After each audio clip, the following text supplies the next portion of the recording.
It starts with writing things down. Picture a military commander going into battle without a battle plan. Picture a quarterback going into a game without a playbook. That's you trying to run your life by just trying to keep everything in your head. Welcome to the Step Up Podcast, where our goal is to help you step up as a man in every area of your life. I'm your host, Dave Kinney, and I'm joined by my pastor, Pastor Chris Kouba. How's CrossFit? Literally love it. Schedule-wise? It's like today I'm going to go at 4:30. The last 2 days I've gone at 6:15 a.m. Met Luke Skaggs up there. Is it? Oh, really? Which has been super fun, actually. Yeah. Is it hard, like, with schedules and all that kind of stuff to find that? Because you've never really done the afternoon stuff. No. Yeah, I mean, I'm trying to figure it out. My flow of doing some discipleship stuff with my boys in the mornings has moved to the nights, and so I'm trying to kind of figure that out. So I don't know, I'll let you know, to be determined. But yeah. I like the idea of it because mentally I'm better in the mornings and I'm not as great in the afternoon. So the thought would be flipping it a little bit. And so I don't know, just trying to. But it's potentially working with your schedule. I mean, my schedule's stupid. It's so dumb. I'm trying to figure that out. You said in a sermon 2 weeks ago, I believe, that you and Hillary share a calendar. And it's actually 14 different calendars. We share 14 calendars. She has probably another 7 or 8 on top of that I've just told her, I love you, but I'm not going to share that. And it's just full of appointments, kids activities, practices, yes. Which makes sense because, you know, we don't have teenagers yet, but we have 3 kids, and it is just everything eats away at your time. It's color coded. It's crazy because if not, you're always playing catch up. You never know what's going on. They don't know what's going on, and they're at the stage now. My kids are old enough to where they have their own calendars that are even separate from us, which is kind of wild.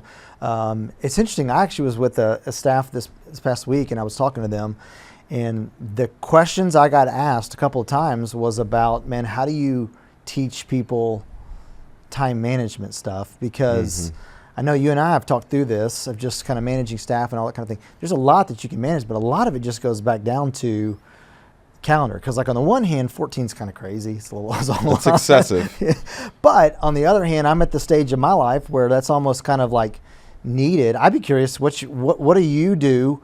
I mean, you interact with staff all the time. What have you seen the biggest challenge folks have when it comes to, let's just go with time management or just in general? What is the thing you have to coach staff on the most? I mean, coaching on them is the same thing that I need to coach myself on. Yeah. And it's management in general, like how to actually manage and dictate your own priorities and all of those things. But leadership in so many ways within organizations, and what I'm sure a lot of our listeners do in the business world and all of that stuff is you're managing your people, which means you're managing their time. Yep. And you want to do that in such a way where you are not being a micromanager of every hour, every minute of their day. So the biggest challenge I would face is teaching people how to manage their time to be at most efficient and proficient at their job, their responsibilities at home and all of those things, and at work, and making it a value add to them, because you can't add more time to your day. Yeah. It's not just managing your work calendar, which is part of it. It's managing all of your life. Your whole life. Because that's going to help you succeed in work. It's going to help you succeed whenever you get home. It's going to help you succeed just your own personal self, working out, doing whatever else that you need to do. I was reading Peter Drucker's book, Effective Executive, the other day. He dropped this bomb that hit pretty hard. Effective executives do not start with their task. They start with their time. Which is so interesting and so true. Time's the scarcest resource, he says, and unless it is managed, nothing else can be managed. I probably get asked that question the most of like, man, how do you, I want to do stuff. I want to step up. I want to do some of the things you guys have mentioned even on your podcast, but it just feels like it's just yet another bucket of water being poured into an already full glass. Yep. And all of us get the same amount of time. So how are some people so much more effective and others?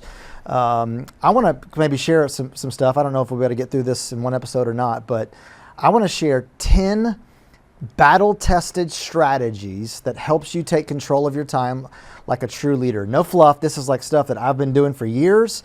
I've taught it here actually to our team here at UC. And this is stuff that I believe can not only help you grow spiritually, but I think it could also help you grow in your business. I think it could help you grow at home. It's just basic time management principles that will literally help you step up as a leader. I like it. Let's do it. Number one, first one is this: write everything down. Write everything down. Guys, your brain is meant for processing, not storing. Okay?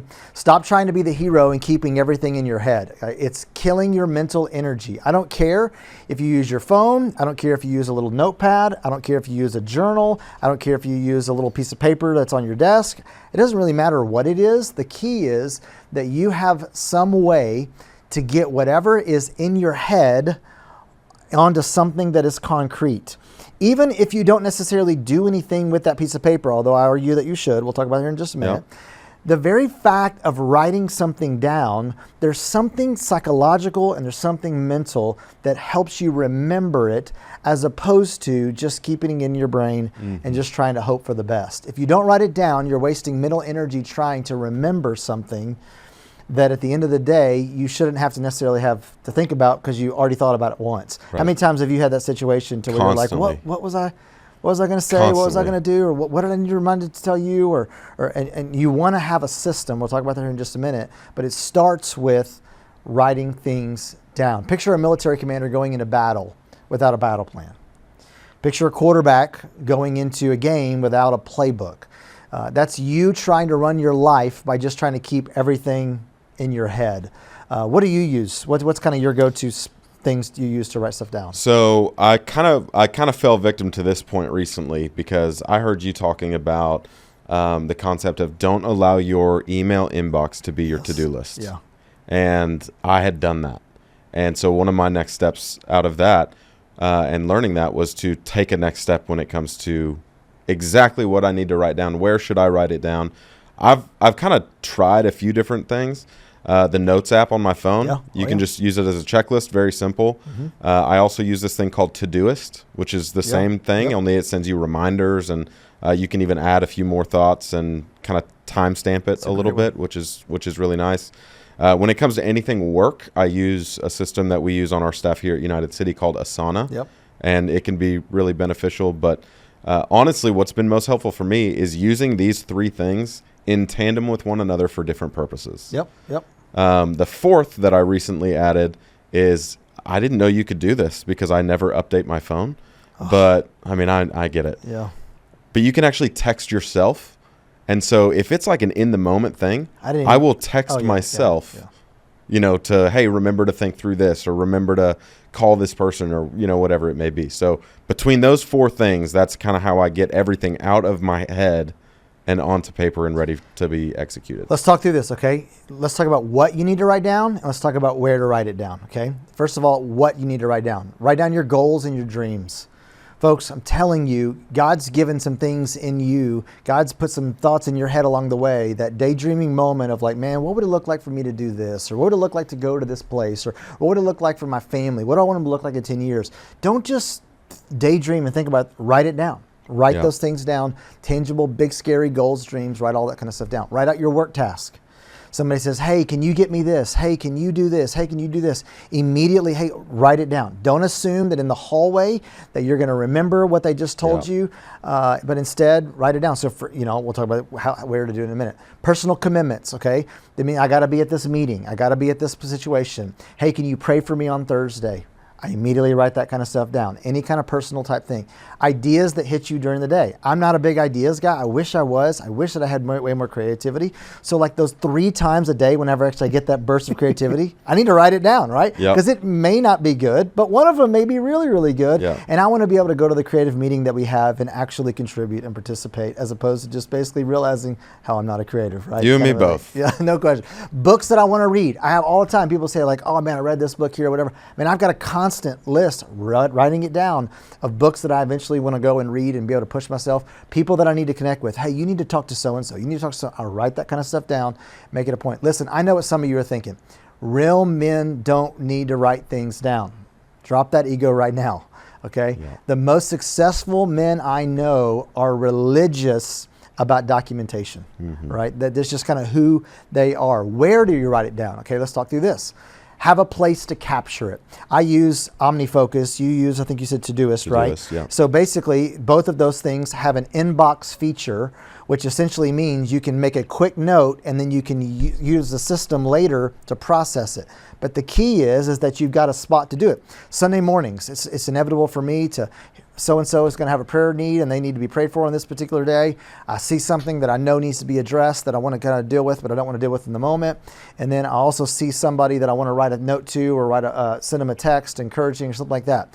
It's not uncommon for me to sit on the front row and type those 3 things in really, really quickly in that same place in my Notes app or in OmniFocus and have those things available so that I can then deal with them and address them. Where to write stuff down. You should write it down always as it comes up right away. I think it's really important to understand this is not just exclusively things that you need to get done. Like you said, like write down your dreams, your goals, all of those things. This is about managing your time, therefore managing your life. Totally. And if you don't have incredible recall, which if you live a busy life, which most of you do, then you kind of need the help to be able to allow your mind to process things in a healthy way on a good timeline. I do something called a weekly review. Every week I sit down and I kind of walk through all the different projects that I have going on, have the things I'm going to have coming up. Well, part of what I do is I look at those lists of things that I've also captured, thoughts, ideas, or actions, or to-dos, or whatever, because I've written it down, and it allows me a way to process that. I just want to encourage you, the first key to time management, you just got to write stuff down. You just got to simply write stuff down, okay? Number 2, get real with yourself. Get real with yourself. This is where you need some brutal honesty, guys. You're not Jesus, okay? You can't do everything, and pretending that you can isn't helping anyone. And remember this, even Jesus took breaks, right? Mm-hmm. He took strategic breaks. He went to bed. He got tired. He got over. He was human in every way. And so we've got to make sure we do not put so much pressure on ourselves that basically you're unrealistic about what you think you can actually get done, which causes you to get nothing done that's the most important. So here's what I would say, okay, a couple things. Number 1, pick 3 to 5 non-negotiable tasks that you're going to do every single day. Okay. Start off the day by literally looking through and saying, what are the top things that I need to do? Not the things that I want to do or the easiest to do or the most fun to do. What are the top 3 to 5 things that are most critical for what I need to do to move the ball forward and to advance it? I'm going to do those things today. Be realistic about your time frames. I think this is a big one. A lot of people way underestimate how long it's going to take them to actually do a project. Mm-hmm. And so because of that, they overcommit themselves because they assume that it's only going to take me a day to do this. And the reality is it may take you a day to think about it.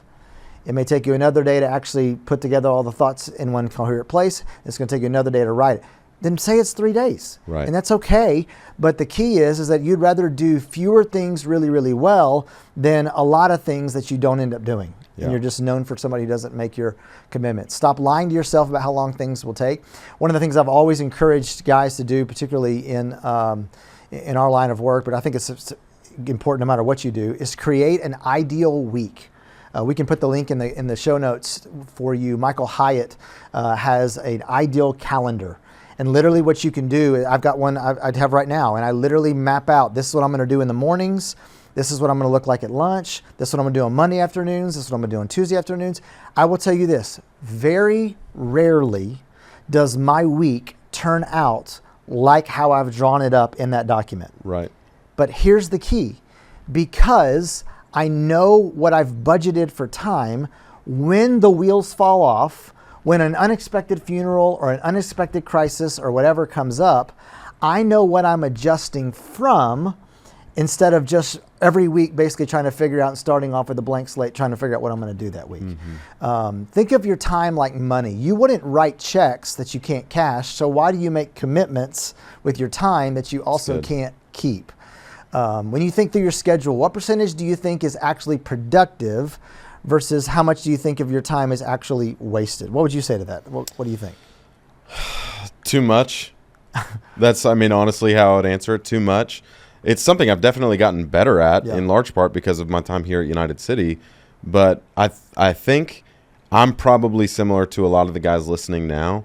And they may be thinking, this is where I was a few years ago. They may be thinking like, that all sounds good and that works for you and that's great. but I'm just not the kind of guy who's going to carry around a pen and paper or an iPad or pull out my phone or something like that.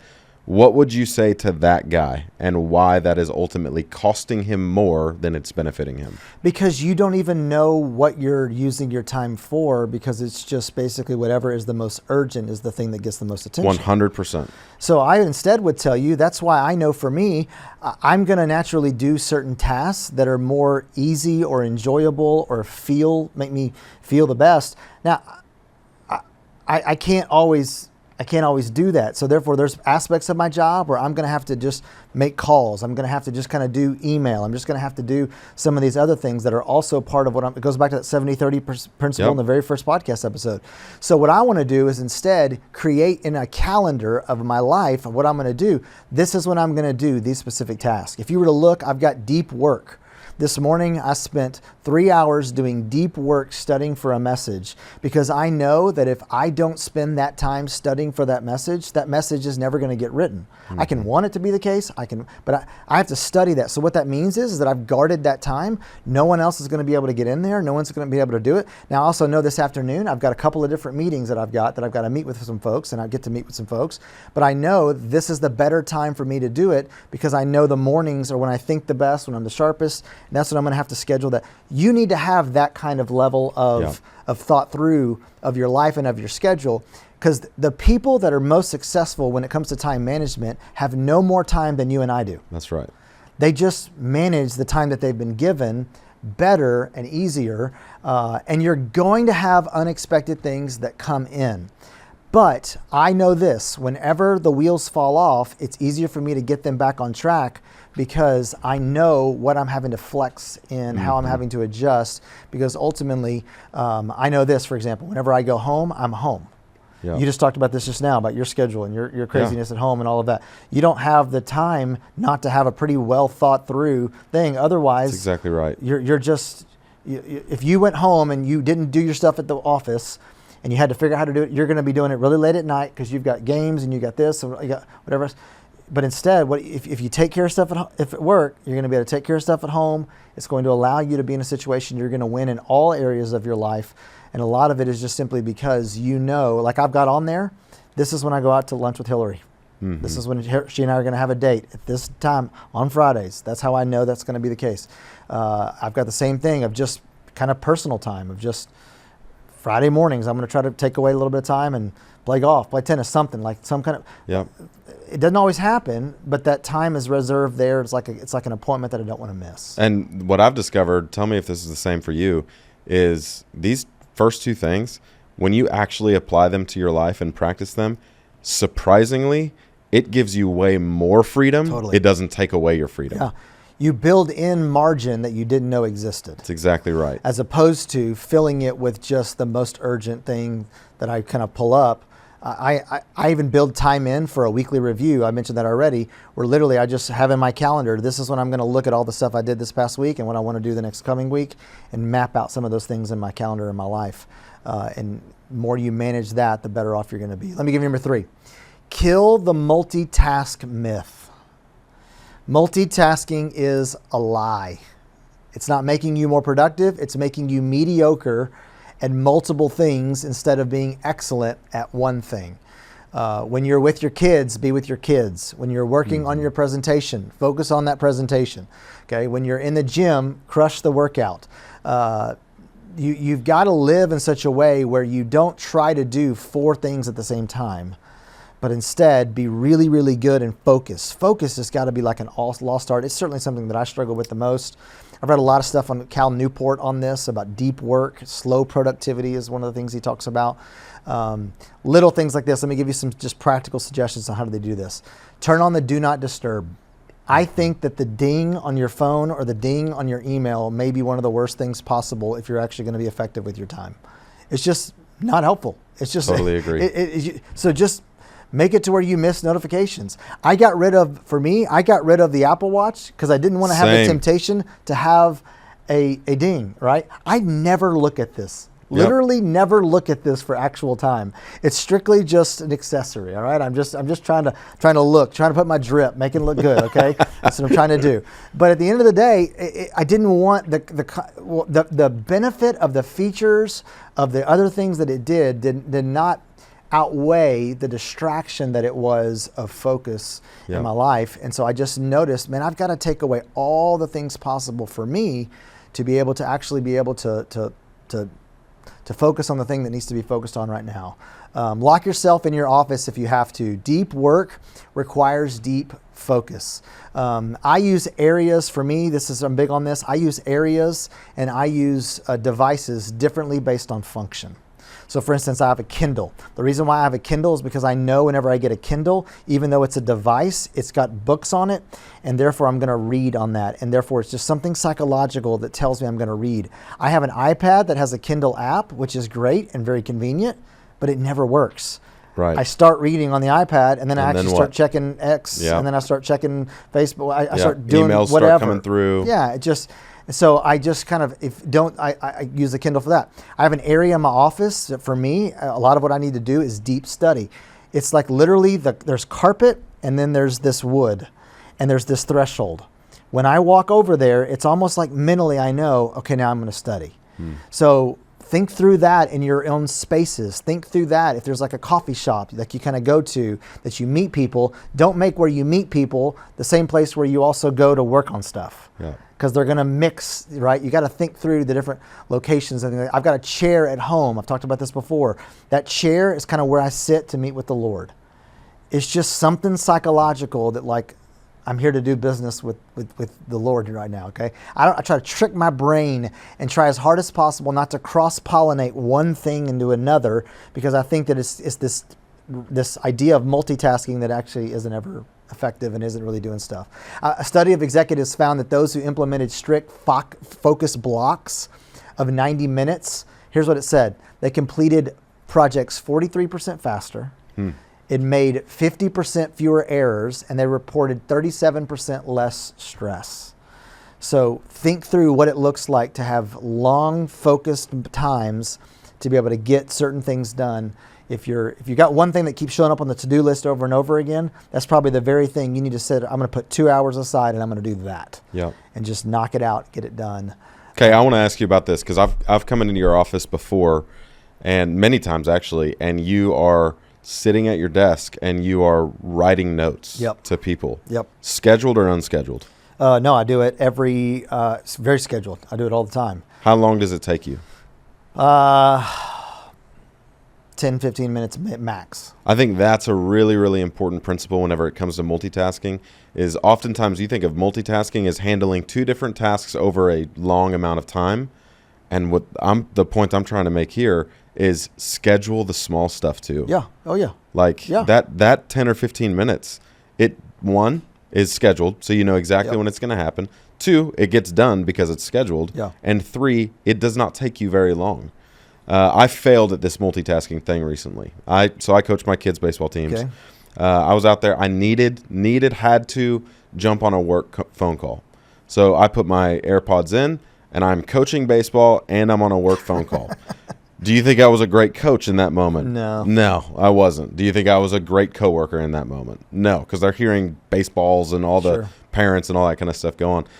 This one is absolutely huge. Yeah. If you can key in on this one, it will set so much freedom throughout your life, your calendar, and your ability to manage your own time like never before. Well, and you may need to do some things when you go home for work. Sometimes things bleed over. Sure. That's fine. Then don't just do it all night. Right. Go home, crush it, be with the kids, be with your wife, be with your family, do all that kind of stuff, and then go back and then crush it for 30 minutes, finishing up or whatever it is you may need to do. I think there's just this constant idea, though, to where if I'm always in all of them, then I'm never in any of them, right? And so instead, I just need to make sure, do this here, move on to the next one. But this idea of for me, it's the deep work type stuff. I schedule on my ideal schedule. I have in the back there an hour of just office stuff, write notes or whatever else. These kind of mindless things that just sort of add up. It's easier to do that at the beginning of the day, but that's actually not what I need to do the most. I need to instead get everything away, clear it out, and I got to study, because that's the most important thing for me to do, right? So focus where it matters. Yep. So I would be willing to bet about 95+% of the people listening to this podcast right now live and try and manage the tension of their phone after hours. Yeah. What would you tell them with all truth and transparency? Yeah, I would tell them that, one, you need to implement downtime on your phone, to where basically you have times where your phone doesn't work, and therefore you put your phone to bed, whether it's the screen time, I've got Apple, that kind of thing. I would tell you what I need to do and what I have done, and I found the most freedom when I have done this, is literally go home and move my phone over into by my bedside table, and then just leave it. Walk away from it. It's good. I would also tell you this: it's amazing how much the world still goes. Like it actually happens, right? Yeah. And that's just going to help me be better engaged. But I also would tell you this: maybe you need to schedule some time where you can do social media. That's fine. Do social media for 15, 20 minutes or whatever it may be, but don't do social media 15 to 20 minutes of every hour all day. Right. Because you haven't thought through, when am I going to actually do this? This isn't just be boring. It's just schedule yourself in such a way where you're not multitasking. Let me give you number 4, okay? Master your inbox. This is what you talked about a minute ago. Oh, yeah. Master your inbox. Your email inbox is not your boss. I repeat, your email inbox is not your boss, okay? Here's a system I personally use, okay? I check the email at scheduled times, not every 2 minutes. That's the tendency, is to just... You never walk to your actual mailbox but one time a day. You need to have it, you're going to need to check your email a little more than that, but the point being is that don't go over and over and over and over again. And then I would tell you, whenever you get an email, touch an email once. Either handle it, delegate it, or delete it. Get to email inbox 0 as quickly and often as possible. And I try to end every day with a clean inbox. It just feels glorious, okay? It's the best. Think of your inbox like that physical mailbox where you don't leave it in there for weeks and use it as a storage unit. You instead clear it out every single day. CEO Tim Cook, okay? He starts his day at 4:30 a.m. and he processes emails before the world wakes up. And by 7 a.m., his inbox is empty, and then he's ready for strategic work. Too many people use their inbox like it's their job. And I would tell you, you are not made to respond to emails. That may be a part of what you have to do as a part of your job, but that is not why they hired you, is to respond to emails. They instead hired you to be able to add value and contribution to the organization. And email is a necessary way to be doing that, but do it in such a way where you're processing emails to where they're working for you as opposed to you working for them. Yeah. Why you said you've done that before. How have you found that to be helpful? Well, one, I was just kind of a slave to the inbox. It would come through, and I felt like a lot of my value was in my promptness to respond. Yeah. My promptness to deal with a situation or something like that. Here within the church, we're dealing with some construction projects and all of those things. And usually those things are kind of time sensitive. Yeah. So I just went into this habit of constantly checking my email, always responding, kind of being an immediate thing. Now, for these last couple months now, I've just been ending every day, the last 30 minutes of my workday, no matter when that is. If I'm working a little bit later or getting off a little earlier, the last 30 minutes, the last thing I do before I get in my car and go home is I clean up my inboxes. Yeah. And I even communicate within the emails that I send. If I can tell it's going to be kind of more of a discussion or there's going to be some follow-up on my end necessary, I will let people know, hey, I'm going to be back in my inbox on Monday. Or I'm going to be back in my inbox tomorrow morning, or whatever that may be, just to communicate well and all that kind of stuff. And I'll be honest with you, it has definitely changed my work days in this season. There's no question. Some of you may be thinking, oh, well, there's no way I could do this because basically I have to do email all the time, and that's fine. Maybe check it the last 10 minutes of every hour. Yeah. I promise you, you're not going to get that far behind if you do that. It's just different doing it the last 10 minutes of every hour as opposed to doing it every 2 minutes. Mm-hmm. And you just checking it. You've got to have some focus time. Let me give you the next one. Number 5, okay? Work ahead like a pro. Work ahead like a pro. This is where men often drop the ball. We wait until the last minute, then we pull an all-nighter like we're still in college. that stops today. Okay, like start tracking your projects weeks in advance. Know what's coming and plan for it. In my world, I have church events. I also have school events with my kids. They've got their own schedules and all of that. It's a lot. That's why I've got 14 calendars just with me, and Hillary more so than that. So I have to see what's coming up, and I have to work ahead. And it's my fault when those specific crazy weeks overtake me. Think of it like preparing for a battle. Generals don't plan the strategy the morning of the fight. Okay, they instead know what they're coming up again and can adjust in the moment. I prepare my messages, for example, 2 to 3 weeks ahead in advance. It helps me with things that I know I want coming up. It allows me to prepare for them, like videos or illustrations. It sets everybody up for success if I'm working ahead and I'm further along than I could be. And so I kind of know, like for instance, here's another thing. I know whenever there's going to be a situation when like Easter week's coming up. Like that's a big deal for us at the church. Yep. Christmas week, that's a big week coming up for the church. I also know it's a big week for me as a family. Okay, so I know I'm going to have to figure out how to kind of manage that, and I need to get ahead and think through. I don't need there to be a lot of things I have to take care of that week from a work standpoint that to have to produce, because I'm not going to be at my top game. So therefore, like if you're a youth pastor, your summers are going to be crazy. So make sure you leverage your vacation time in the spring, or make sure you leverage your time in the fall, because you know you're going to be gone more in the summer. If you got your particular job, you know when your work conferences are, you know when your particular busy seasons are. So therefore, make sure you schedule a date with your wife the week before, and make sure you schedule a date with your wife the week after. Don't all of a sudden drop this stuff on her the week of that, hey, I'm not going to be around this week, right? You instead plan ahead and prepare these things. And I'm convinced, I know Emily's the same way, Hillary is for sure, with communication, planning ahead like a pro, it doesn't allow there to be nearly as many tension points about the craziness of a schedule, because they know they're going to be taken care of. They just know I'm in a busy stretch. Yep, that's exactly right. I was going to ask you this, but let's just keep going there. Men, if you're listening to this, planning ahead is good for your marriage. Oh, it's good for your relationship with your kids.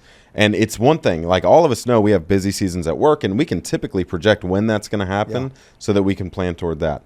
Another easy thing, whenever you know that you have a vacation coming up, you want to be fully on that vacation. Make sure you plan ahead, work diligently so that you can be fully engaged at that vacation. But the importance of doing this consistently is, guess what? There's always a weekend. Yep. And you want your weekend to be with your family. Yep. Absolutely. You want your weekend or your time off or that Tuesday night or whenever it is. You want to be able to, again, going back to the previous point, focus where you're at. Yep. And so always be planning ahead for these things. It'll impact your family in ways that they will appreciate for decades to come. Yeah, that's good. I got 5 more, but we're not going to be able to do them today. No, we're not. I'm looking at that clock right over there. There's no way we're going to get through all 5. But we'll do a part 2. That's it. Yeah? That's great. All right, let's do a part 2. We'll see you guys next time. Thanks for listening to the Step Up Podcast. Do us a favor and like, subscribe, and share this episode to help us get the word out. We would love to hear from you, so please leave us a comment and even leave us a review wherever you listen to your podcasts. For additional information or to reach out directly, please visit chriskouba.com. That's chriskouba.com. You can follow Pastor Chris on social media and just search Chris Kouba, Kouba. You can also follow United City Church on all socials at United City Church. That's UNTD City Church. Thanks so much.